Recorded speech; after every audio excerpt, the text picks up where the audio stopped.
నమస్కారం. ఆలోచన అమృతానికి స్వాగతం, సుస్వాగతం.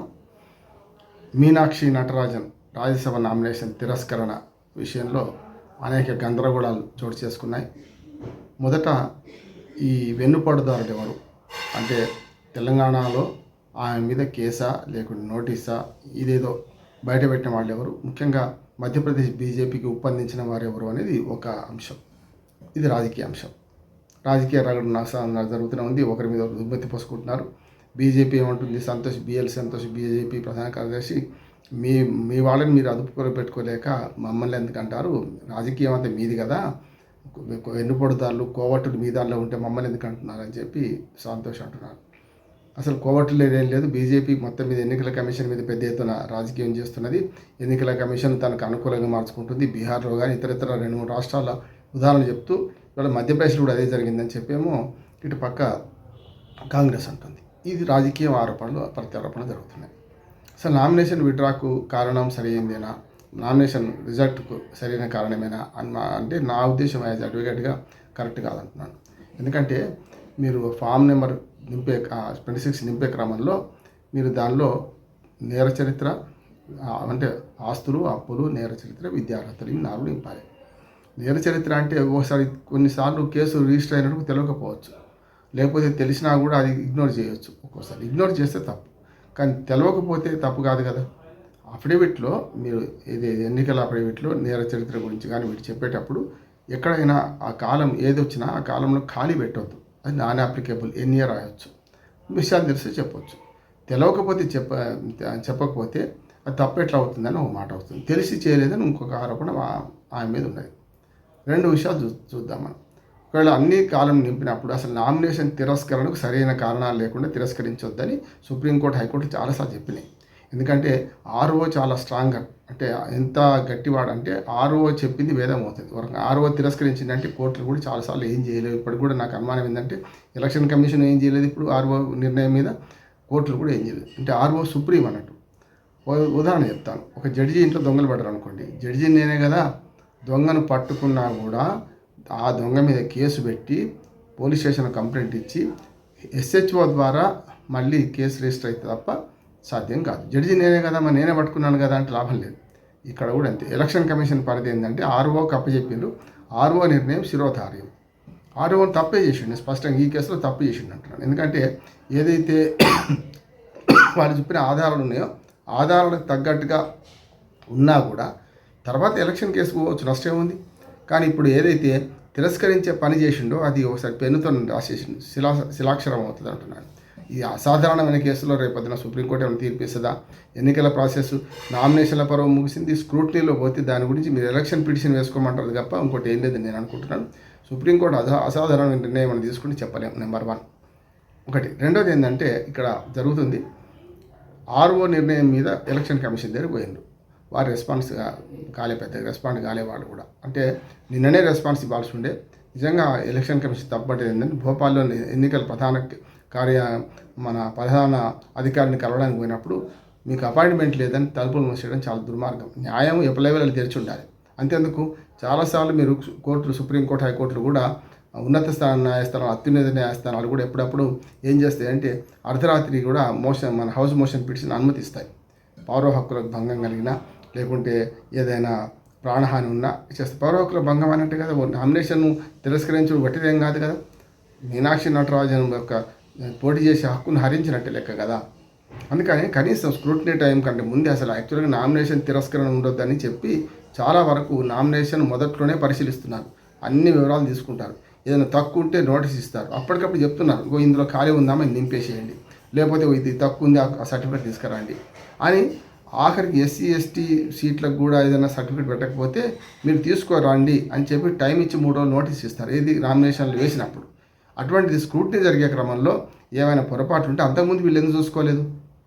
అయితే రాజ్యసభ సభ్యత్వం 4-3 3 రోజులు 6-8 మంది నామినేషన్ వేయచ్చు. ఈ నామినేషన్లు సక్రమంగా ఉన్నాయా లేవో చూసుకోవడానికి నామినేషన్ వేసేటప్పుడే చూసుకోవాల్సి ఉంది. అంటే అదను చూసి పదును పెట్టి కత్తి దూసినట్టే కదా. అందుకని కాంగ్రెస్ ఏమంటుందంటే ఇప్పటిదాకా ఓటు చోరీ చేసిండ్రు, ఇప్పుడు సీటు చోరీ చేస్తుండ్రు అని సమస్య. ఎందుకంటే వాళ్ళు ఊహించే అదనంగా వాళ్ళకు ఉన్న ఓట్ల కంటే ఎక్కువ మంది ఎమ్మెల్యేలు తక్కువ ఉన్నా కూడా మూడో సీటుకు పోటీ చేయడమే ఈ కుట్రలో భాగమని బీజేపీ మీద కాంగ్రెస్ అంటుంది. వాళ్ళకున్న 42 మంది ఎమ్మెల్యేలతో 52 మంది దాకా 12 మంది తక్కువ ఉంటే వాళ్ళు ఎట్లా చేయగలిగినారు అనే సమస్య వస్తుంది కదా. కనుక ఇదేంటంటే బీజేపీ మీద అటు చూపెడుతున్నారు. కానీ బీజేపీ ఆరోపణ చేసిన దాన్ని సీరియస్గా కాంగ్రెస్ తీసుకోవాలి. ఎందుకంటే బీజేపీ నాయకుడు, మధ్యప్రదేశ్ నాయకుడు ఒక ఆయన ఏమంటున్నాడంటే, అసలు మీదేనా కోవట్లు ఉన్నారు, మీరు ఇవ్వకపోతే మాకు తెలంగాణలో నమోదైన కేసు మాకెట్లా తెలుస్తుంది, మీరు ఇచ్చారు కనుకనే మనకు మీనాక్షి నటరాజన్కి వ్యతిరేకంగా చాలామంది మీ దగ్గరనే పనిచేస్తున్నారు, దానివల్ల వచ్చిందని మాట్లాడుతున్నారు. నిజంగా కూడా ఇప్పుడు ఇంకొక వైపు ఏంటంటే వేలు చూపెట్టడం జరుగుతుంది. ఏంటంటే రేవంత్ రెడ్డి వైపు, అట్లానే వారి అనుచరుల వైపు చూపెట్టవాలి. ఎందుకంటే మొదట్లో కంచి బౌలి భూమి విషయంలో మీనాక్షి నటరాజన్ నిక్కచ్చిగా ఉందని, ఒక రచయిత్రి, ఒక మంచి విద్యావేత్త, అట్లానే అంతకుముందు 35 ఏళ్ళకే లోక్సభకి ఎన్నికైన ఆమె, ఇట్లా ఇవన్నీ ఉన్నాయి అర్హత. ఓరకంగా చెప్పాలంటే అన్ని రకాలుగా ఉండి ఇవాళ లోక్సభకు 2 సార్లు ఓడిపోయింది. 14లో 19లో 2 సార్లు ఓడిపోయిన ఆమె ఇవాళ మరి ఆ రకంగా ఆమెను బాధ పెట్టడం ఎట్లా అనే మాట మాట్లాడుతున్నారు. వైజ్ ఉమెన్ ఆమె ఓరకంగా చెప్పాలంటే. మిగతా ఇన్ఛార్జీల కంటే గతంలో దిగ్విజయ్ సింగ్ మీద ఆరోపణలు వచ్చినాయి, రాజశేఖర రెడ్డి గారు ఉన్నప్పుడు ఇన్ఛార్జిగా తెలంగాణలో. అంతకుముందు గులాం నబీ ఆజాద్ మీద కూడా ఆరోపణలు వచ్చినాయి. మొన్న మనకు ఇంతకుముందు మీనాక్షి నటరాజన్ కన్నా ముందున్న ఇన్ఛార్జి మీద కూడా ఆరోపణలు వచ్చినాయి, చూసినాం కదా. వీళ్ళందరూ అంటగావుతున్నారు, ముఖ్యమంత్రులు ఎవరంటే వాళ్ళకే సేవ చేస్తున్నారు, రిపోర్ట్ సరిగ్గా ఇస్తలేరని. ఈ మాటలు కాదు, వచ్చినప్పటి నుంచి రేవంత్ రెడ్డికు వ్యతిరేకంగా ఇచ్చిందా, అనుకూలంగా ఇచ్చిందా, మొత్తం మీద రిపోర్టు సక్రమంగా ఇస్తుందని అనుకుంటున్నది. రెండోది, ఈ పద్ధతిలోనే మనకు పీసీసీ అధ్యక్షుడితో కలిసి పాదయాత్ర చేసింది ఆమె. వరకని చెప్పినట్టు ఇగ్నోర్ చేసింది ముఖ్యమంత్రిని అనే మాట కూడా వస్తుంది. అంటే ముఖ్యమంత్రికి సంబంధించిన అంశాలలో చాలా నిక్కచ్చిగా రిపోర్ట్ చేసింది అక్కడికి అని. అందుకని రాహుల్ గాంధీకి ఇష్టమైన, ఒక రకంగా మంచి అభిమానమైన నాయకురాలుగా మీనాక్షి నటరాజన్ పేరున్నది. దాంతోపాటు ఇవాళ ఆమె నామినేషన్ తిరస్కరణ గురైతే మొత్తం కేంద్ర నాయకత్వం తరలి వచ్చింది. నిన్న సాయంత్రం నుంచి ఎలక్షన్ కమిషన్ ముందు, ఎలక్షన్ అధికారం ముందు వేచి చూసింది. ఇవాళ ఢిల్లీలో ఎలక్షన్ కమిషన్ ముందు వేచి చూస్తున్నది. ఇవన్నిటితో పాటు ఇవాళ సుప్రీంకోర్టు కూడా రేపు ఆశ్రయించే ఉన్నది అంటున్నారు. ఏదైనా సరే ఇప్పుడు న్యాయం జరుగుతుందా లేదా కానీ న్యాయం కోసం మాత్రం పోరాటం జరుగుతున్నది. దీన్నైతే ఈ ఆర్ఓ నిర్ణయం అంత తొందరగా తీసుకోవాల్సి లేకుండే, అవసరమైతే దాన్ని అది కూడా చేర్చండి అంటే అయిపోతుంది కదా. చెప్పకపోవడం దొంగతనం కాదు, నిజంగానే అదేమైనా ఉంది అనుకో చెప్తే అయిపోతుంది కదా. అందులో మీరు ఆరోపణ వచ్చింది, మీరు చేర్చండి అంటే నిమిషాలలో రాసి పెట్టవచ్చు కదా. అందులోనే కాలం నింపడం తప్పు కాదు కదా. నో యువర్ క్యాండిడేట్స్ అంటే మీ అభ్యర్థులు మీరు తెలుసుకోండి అని దాని మీద మేము అందరం పోరాటం చేస్తేనే అది వచ్చింది. ప్రజాస్వామ్యవాదులుగా దీని మీద ఆర్డినెన్స్ జారీ చేస్తే సుప్రీంకోర్టు దాన్ని వ్యతిరేకించి దాన్ని తీసేసిన సందర్భం చూస్తే కేంద్ర ప్రభుత్వం మెడలు వంచి మనలాంటి ప్రజాస్వామిక బంధువాదులందరూ కూడా ఈ మన అభ్యర్థి గురించి మనం తెలుసుకోవాలని చేసి పోరాటం చేసి సాధించుకుంది. చివరికి రాష్ట్రపతి ఆర్డినెన్స్ కూడా దీని మీద తగలబెట్టాం. గతంలో రాష్ట్రపతి దీనికి సుప్రీంకోర్టు ఆర్డర్కి వ్యతిరేకంగా ఆర్డినెన్స్ ఇస్తే దీన్ని తగలబెట్టినాం కూడా. అటువంటిది ఇవాళ మరి అటువంటి మంచి దాన్ని కొంత ఇటువంటి రాజకీయ ప్రయోజనం కోసం వాడుకోవడం వల్ల మంచి అభ్యర్థులకు నష్టం జరిగే అవకాశం ఉంది. కనుక ఈ విషయంలో మాత్రం ఆర్ఓ తప్పు చేసిండని నేను అనుకుంటున్నాను. కానీ ఆర్ఓ తప్పు చేస్తే దాన్ని సరిదిద్దే యంత్రాంగం ఎలక్షన్ కమిషన్లో ఉందా లేదా అంటే ఇప్పటికి ఒక కొత్త కేసుగానే అవుతుంది. ఇప్పటిదాకైతే ఆర్ఓ నిర్ణయం శిరోధార్యమైంది. నాకు తెలిసినంతలో రాజకీయం మనకు న్యాయశాస్త్రంలో ఒకటి ఏంటంటే, ముఖ్యంగా ఆర్పీ యాక్ట్లో కానీ ఇప్పుడు ఈ సెక్షన్ 26లో కానీ ఏముందంటే, ఖచ్చితంగా వీళ్ళు ఆర్ఓ నిర్ణయాన్ని సవాల్ చేయొచ్చు, కానీ ఎలక్షన్ పిటిషన్ వేసుకోవాల్సి వస్తుంది. అంటే అయిపోయాక, ఓడెళ్ళిపోయాక, రైడ్ వెళ్ళిపోయాక న్యాయం జరిగినా ఒట్టిదే కదా.